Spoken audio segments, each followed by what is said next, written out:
mu muryango mugari wa Fabu TV. Kanda subscribe, like na comment twibanire mwisi. Okay, tubahaye ikaze inshuti bakunzi ba Fabu TV nk'ibisanzwe rero mu isi y'ikoranabuhanga. Ni gute rero ushobora gufungura akawunti yawe ya TikTok kandi ihemba amafaranga? Abantu benshi bagiye bafite akawunti ya TikTok ariko ntago bazi ko bakorera ibiceri. Turaje hano na Fabu TV kugira ngo tubigufashemo muri yasi koranabuhanga.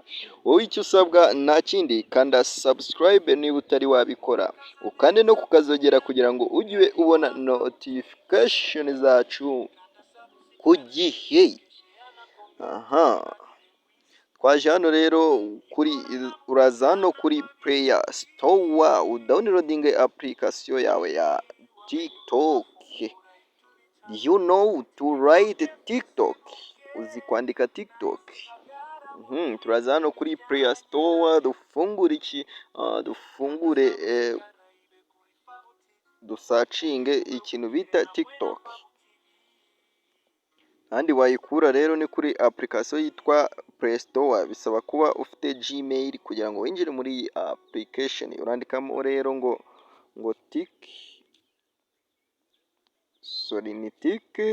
TikTok. Wandikamo kuriya ugahita umanuka hano hasi rero ukemeza, kaza kuba bakwereka application ya TikTok, ukakora install, ukayestaringa.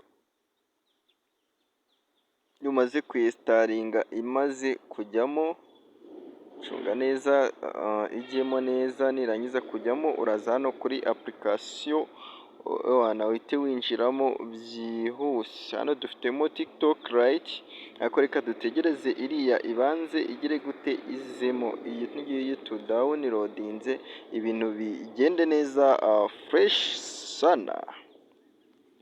Ni Fabu TV rero nk'ibisanzwe mu isi yo kunguka ubumenyi bwinshi bugiye butandukanye, gufungura amakonti kandi yinjiza. Ushobora kumenya uko WhatsApp yawe ishobora kukwinjiriza amafaranga, ushobora kumenya ukuntu wafungura urubuga rwa YouTube channel yinjiza amafaranga, ushobora kumenya uburyo wafungurira akawunti y'Irembo, akawunti ya Instagram ihemba, n'ibindi bigiye bitandukanye hamwe na Fabu TV.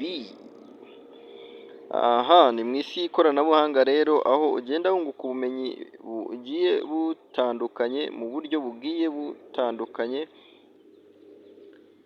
ukamenya uburyo ki ushobora gusaba ikizamini cya perivizwari cyangwa se cyo gutwara uruhushya rw'agateganyo, uruhushya rwa burundu, ubyisabiye utagombye kujya utagombye kujya ku mu agent cyangwa se ku muntu ukora mu Irembo. Hamwe na Fabu TV rero tubigufashamo, ibintu bikagenda neza fresh. Tegereza application yacu ibanze igire gute izemo, nimara kuzamo turaza kuba tugufasha uburyo ki ushobora kuba wabigenza. Isi iri kugenda gakeya ariko muratwihanganira tubigenze ukundi. Turaza hano ubundi nimara kujyamo turayihuza na Facebook cyangwa se dukereye yacu bwite, cyangwa se tuyihuze na Gmail. Urayihuza n'iki? Turaza muri application twinjiremo neza. Muri kubona ko twakanze kuri application twinjiramo. Iyo ukikandamo rero nta akawunti ufite, ikintu ubigenza ni iki? Uburyo ubigenza uhita uyihuza, kwerekana ukanda ngo ihuze na Facebook, ihuze na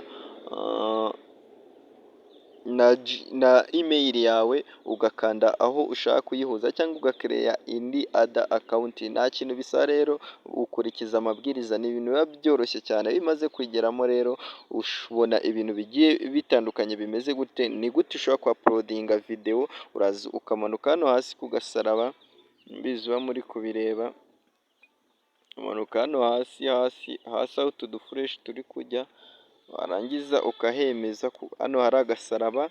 Iyo umaze kwemeza rero bakwereka uburyo ki ushobora kurodinga cyangwa se kwapulodinga videwo yawe, uraza hano hirya kuri fotozi cyangwa se ugatambika ugakanda hano hasi handitse ngo video, muri kureba ahantu handitse ngo multi clip, hano hakazana video cyangwa se photos. Abantu benshi bakunda gukoresha amafoto, urakoresha upload. Iyo ukanze n'aha ngaha haba iki na video iyo irahaba, urakaza ugakandamo ugashyiramo ifoto ushaka gushyiramo, ukadushyiremo iyi ngiyi, niturangiza hano handitse ngo add description, no kwandika description, ubwo ni gusobanura ibyo ari byo cyangwa se ibyo ushaka, ubutumwa ushaka gutanga, avuga ngo wenda ngo turandika gutya wenda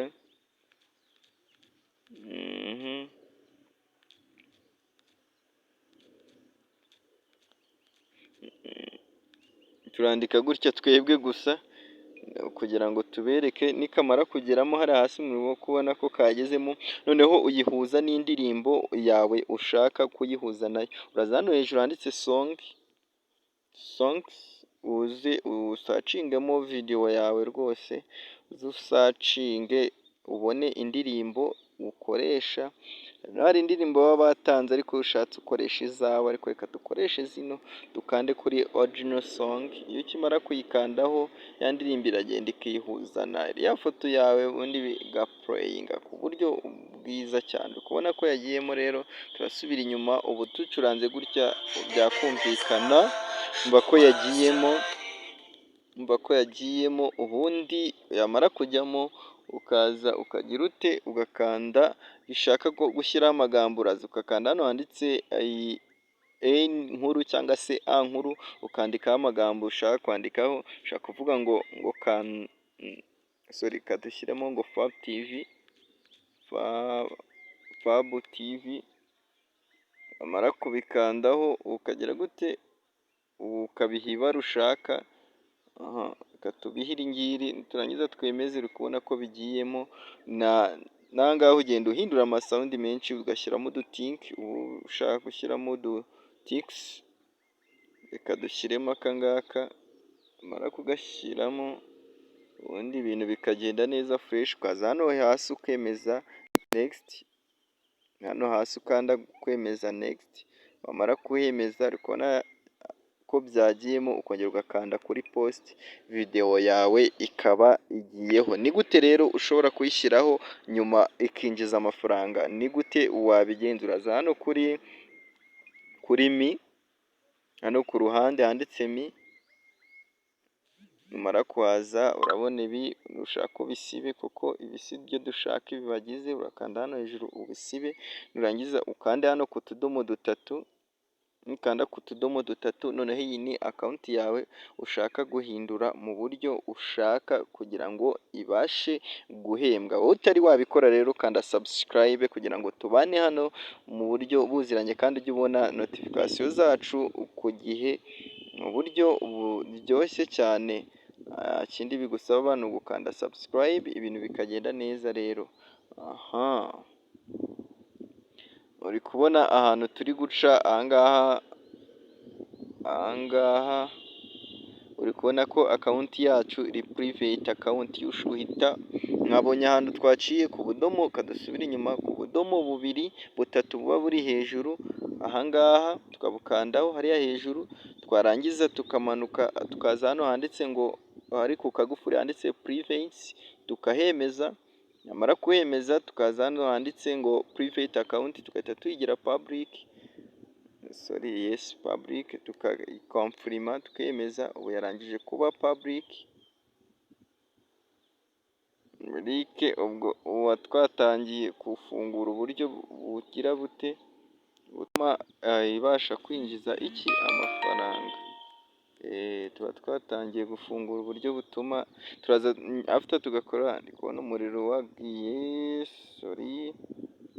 suggest account to another account, ukagira gutya ugakanda aha hasi handitse ngo suggest to iki.